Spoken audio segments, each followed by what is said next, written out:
It's the week of February 14th, 2011. We're at the big, beautiful Moscone Center at San Francisco. Walking through a truly giant expo floor, hundreds or maybe thousands of people pass by, chatting and visiting presentation booths set up by big tech companies from around the world. Nearby, in a giant conference hall, row after row of portable, semi-comfortable chairs are lined up with TV monitors above so that people in the back can see what's happening all the way up on stage. Among the speakers lined up for the week are computer expert and author Bruce Schneier, physicist Michio Kaku, Deputy Secretary of Defense William Lin, and the 42nd President of the United States, Bill Clinton. This is RSA Conference 2011, one of the biggest industry events of the year. The place to be if you're in cybersecurity. I'm Sam Curry. I'm the Chief Security Officer at Cybereason and a visiting fellow at the National Security Institute. Sam Curry was at the 2011 conference naturally. As a senior executive at RSA at the time, he was busy organizing and shaking hands, probably too busy to actually enjoy any of the speeches. Among the wheeling and dealing, the snack bars and chatting with other CDOs and CSOs and listening to talks about this and that, there was hardly any time to think about anything else. It especially wasn't a good time for bad news. The first time I got wind something was happening, I was at RSA conference, and we had an incident. An incident. Inconvenient, for sure, but probably nothing serious.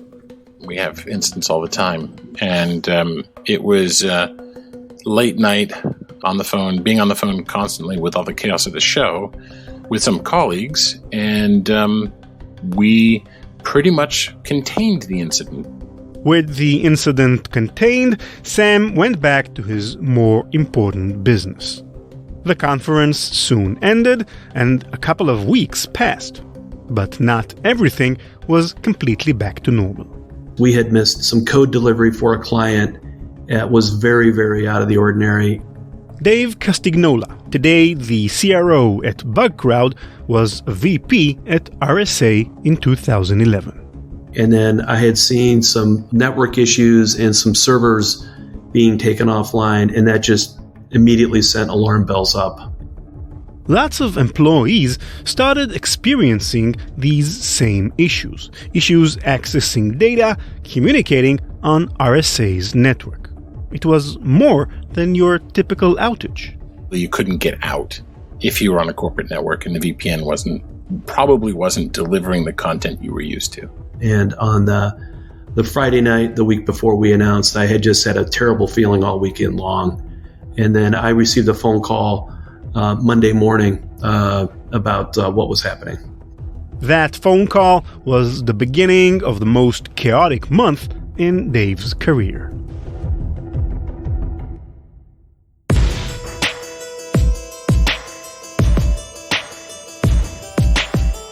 Hi, and welcome to Cybereason's Malicious Life. I'm Ran Levy.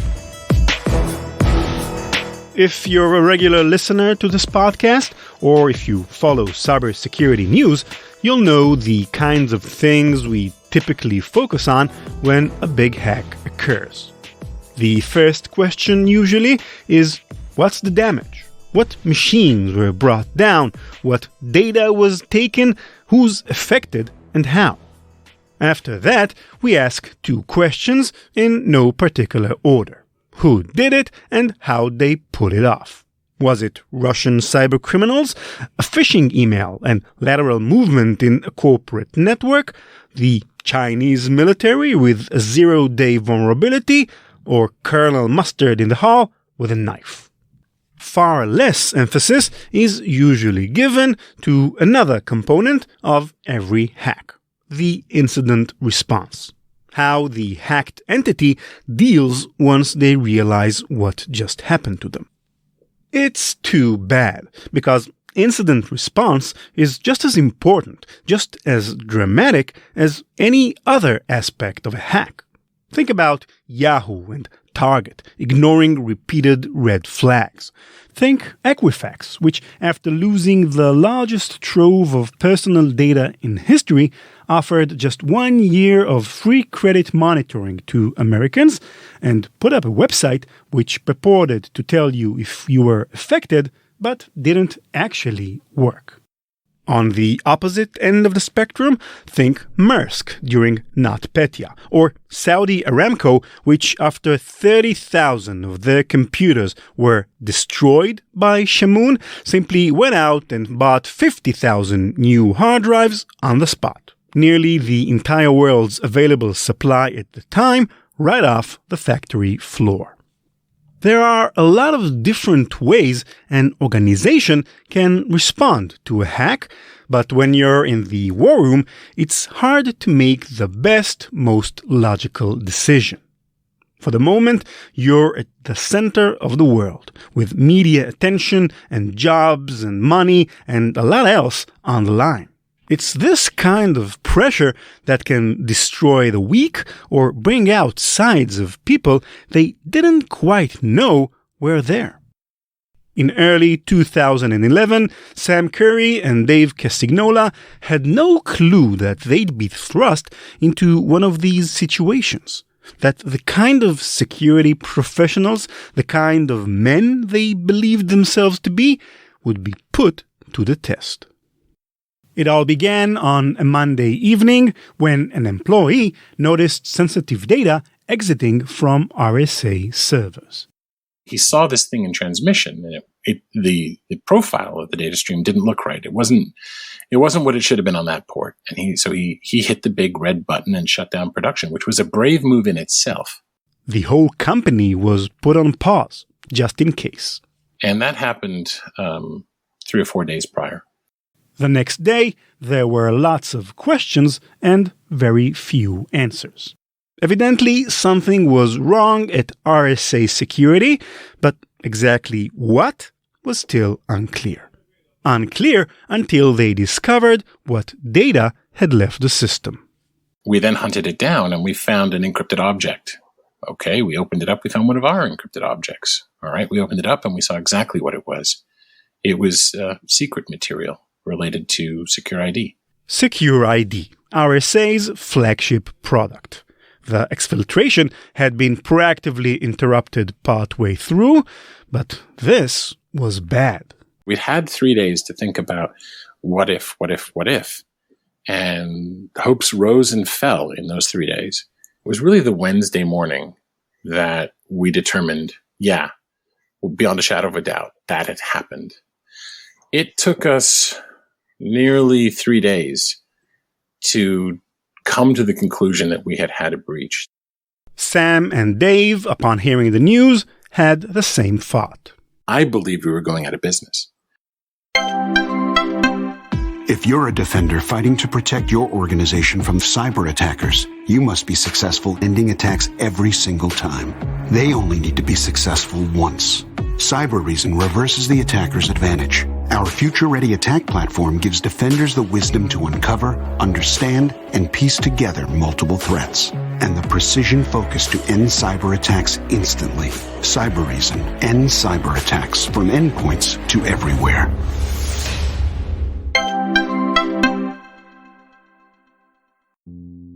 Sometimes, data breaches cause millions and millions of dollars in losses for a company. Usually, though, they don't cause an otherwise solid business to go under. RSA was not Yahoo, not Mt. Gox. They were a solidly run company with a good reputation and steady revenue. Their breach threatened to take that all away, not because they'd lose money or data, but because they'd lose trust. RSA were in the business of trust. RSA is a company that has been acquired twice in its history. It stands for Rivest, Shamir, and Edelman, the three people who came up with the RSA algorithm that really enabled internet commerce in the late 70s. RSA Security specialized in public key cryptography, algorithms that ensured the right machines are talking to each other on networks. Take, for instance, their most well-known product, a little USB key fob with a screen called SecureID. I used to joke I was, at one point, the CTO of the world's largest keychain manufacturer. SecureID was a hardware two-factor authentication device with a screen that displayed numeric codes. The numbers on there change synchronously with the server in the background because of a shared secret. And so when you go to log into something, you can enter something you know, something you are, a password, for instance, or a fingerprint or whatever. And then you can add this thing, which represents I have the token, the unique piece of hardware in the world that has the same numbers that match what the server on the back end is expecting. And so the machines and systems can be reasonably sure it's me. And that was a little over 50% of the business at the time. SecureID was the heart of RSA's business, but also a key component of the cybersecurity of organizations worldwide. Everybody who cared about multi-factor authentication had these RSA tokens. I mean, they were just totally ubiquitous. That's Andy Greenberg, journalist at Wired magazine. This week, we've partnered with him and Wired to co-release the RSA Story. He spoke with our senior producer, Nate Nelson. You know, if you're a SecureID customer, you trust those little tokens. You believe that they offer a kind of, trusted and, you kind of assume almost unhackable layer of protection. And yet something that happens entirely outside of your view, off of your network, this hack of SecureID on RSA's network has totally compromised a really crucial layer of security on your network. And this breach said everyone using that, from governments to, financial institutions and secret organizations, everyone using that suddenly couldn't trust who potentially was connecting to them. There was just one bit of information to save them, a detail that wasn't clear yet and made all the difference in the world. The question was, did they have the key? Could they have decrypted it, that inner container? Because if you got something encrypted, no breach. The attacker had stolen a safe, but needed the combination to crack it. If they had the combo, they had the safe. If they didn't have the code, the safe was useless, as if no breach had occurred in the first place. A lot depended on whether or not they had that key. To be clear, RSA didn't have evidence that their attackers had stolen the encryption key. They didn't actually know if they were compromised, and thousands of companies around the world were compromised along with them, or if nothing of consequence had actually happened at all. It left them with an incredibly difficult choice to make, where each choice carried immense but completely different risks. As an analogy, consider our Malicious Life senior producer, Nate Nelson. Nate is ugly. Wait, what? It's too bad. He's just got the kind of face that makes you want to look away. Gosh, good thing I got a job in podcasts then. Is Nate better off now that I told him about his weird face? It probably made him sad, but maybe now we can address the problem, get plastic surgery, or at least invest in some ski masks. Or was Nate better off before? He was probably much happier that way, going through life in blissful ignorance of why he can never get a girlfriend. You know, all these years, I just assumed it was because of my terrible personality.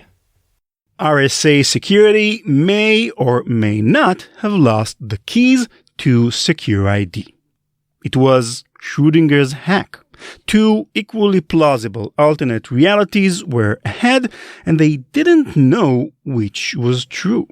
That meant they had a choice. In timeline number 1, they'd assume the worst. They'd disclose the breach and face the consequences. Let's start with the media. The media is unforgiving. and rightly so in many cases, it was not going to go well. It was going to look extremely bad. That would have affected every deal, every renewal, every financial metric the company depended on. But we were part of a bigger company. It was going to affect them too. So we were like $1 billion entity, in fact, just shy of that in a larger, over $20 billion company, EMC. This was ugly. This was really ugly. It'd be a nightmare. And what if a week after disclosing to the public, they discovered that the hackers hadn't actually obtained the SecureID private key? All that for nothing.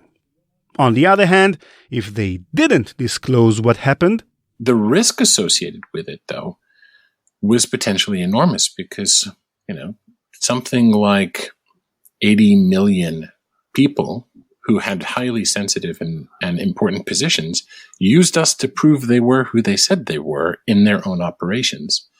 The fear that could cause and the genuine risk, that was terrifying. It was a chilly, cloudy Wednesday morning in Bedford, Massachusetts on March the 16th.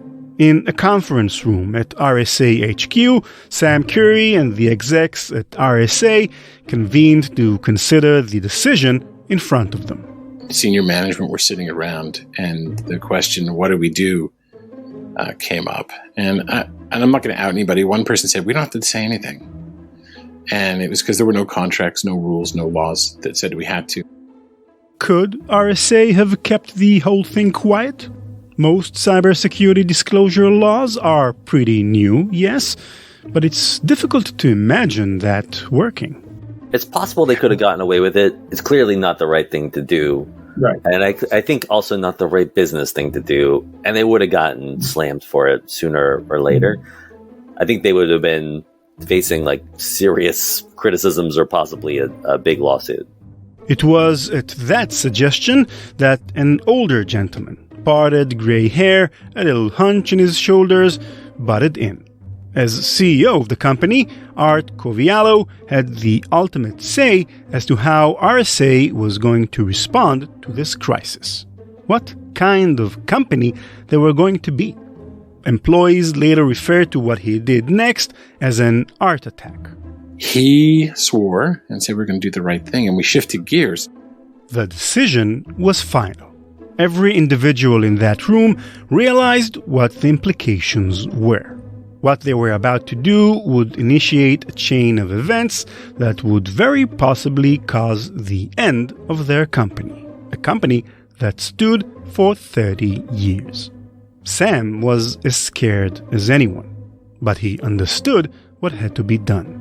Nate, I have to share this. 20 years prior, there were two brands I wanted to work for one day and thought were unattainable, and one of them was RSA. And I spent 16 years trying to get there. And eventually I came on board and ran the product organization and went through a few roles over my time there and ended up as CTO. And I was incredibly proud to have made it there and to be among the best. Art used to say, we stand on the shoulders of giants. I felt like I was responsible for that. And I remember when we went to disclose, I felt, okay, if we're going down right. I should tell you, Nate, it was 21 hours from the decision that we had a breach. It was from the moment we knew we had a breach to deciding to go public was 5 minutes. And it was 21 hours from that moment until we did. So we can tell you what it was like to suddenly rush people to the battlements, but it was less than a day. And why did it need to be less than a day? There was a sense of urgency about this. There was maybe the adrenaline and the energy we were just talking about, maybe the terror around it. It wasn't like something that we felt. There was no rules that said we had to, but it felt like you don't dither over stuff like this. True, although when you write a podcast about enough corporate hacks, this kind of thing stands out as a bit unusual. So was it by virtue of the leadership of the company, the culture of the company? Well, the art attack helped, right? And I think part of it was culture, and that we were a security company, and there was nothing like this before. and arguably very little exactly like this after. Later, I think we came up with a whole bunch of how should you do this stuff? But even now, I'm amazed that look, Dave got the call on Monday something was wrong. You were there Wednesday, Dave? I flew in Thursday morning, Sam. Thursday morning. Dave Castignola in all this was half a country away. My phone call on Thursday morning, March 17th, which was, we need you. We're announcing this today. Bring a big suitcase. You're going to be here a while. You're going to be involved in the response with us. And we can talk more when you get here. But I just remember the words in my head, failure's not an option. As head of the communications arm of the company, Dave flew to RSA HQ in Massachusetts from his home in Michigan. I knew that this was dire. In fact, I called my father-in-law up and said, I said, Richard, I need you to come to the house and you need to help the family. I'm going to be gone for a long time. And I said to him, when I come back, I'm not sure if my company is going to be in business. I could feel it to my core. I didn't even have a chance to say goodbye to my wife. I left and she was out someplace. I had to rush home, pack my bag, and I was off to the airport. And in that time between getting to the airport on a plane from Detroit to Boston, I downloaded and read 3 books on crisis management. I didn't know what I was going to do, but I knew this was a crisis beyond anything I'd ever dealt with. The flight was only a couple hours. The drive out to Bedford, 30 minutes more. He arrived at the office late in the afternoon. The energy in the building was unlike it had ever been before. My first meeting in a very, not very big conference room full of many people, we had to stop the meeting after a few minutes because, there were a few people weeping and crying. And they were shaken.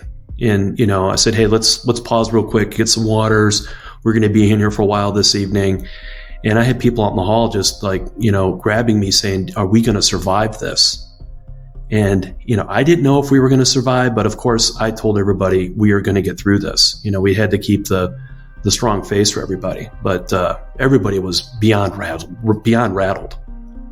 Employees made last-minute scrambles, but there was only so much they could do.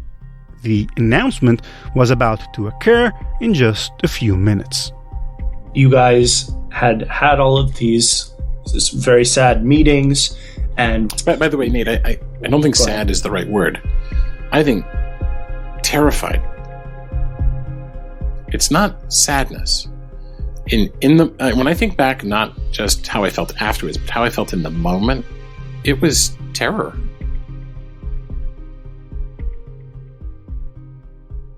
As the big hand passed 12 and 4 p.m. became 4:01 p.m., they released the news. The whole world would now know what happened at RSA. Everyone in the building braced themselves. There's few times in your life when you realize you're staring at a monster. It's bigger than you, way bigger.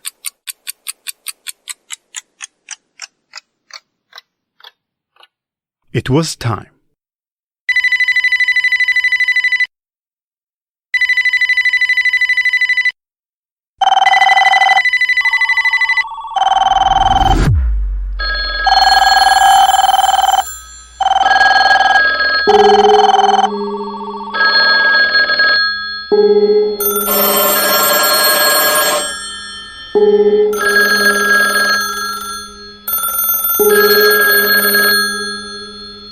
It went crazy.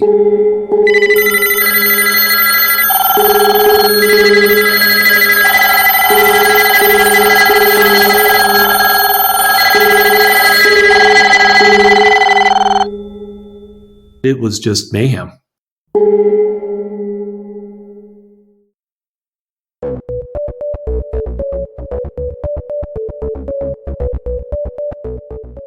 That's it for part 1 of the RSA breach story. A big thank you to Sam Curry and Dave Castignola. As always, our website is malicious.life, where we upload all of the transcripts of the episodes, and our Twitter is @maliciouslife or @ranlevi. That's RANLEVI. My email for feedback, ideas, and everything else is ren@renlevy.com. Cybereason's Malicious Life is produced by PI Media. Nate Nilsson is our senior producer, sound design by Benoha Bari. Thanks to Cybereason for underwriting the podcast. Learn more at cybereason.com. Bye-bye.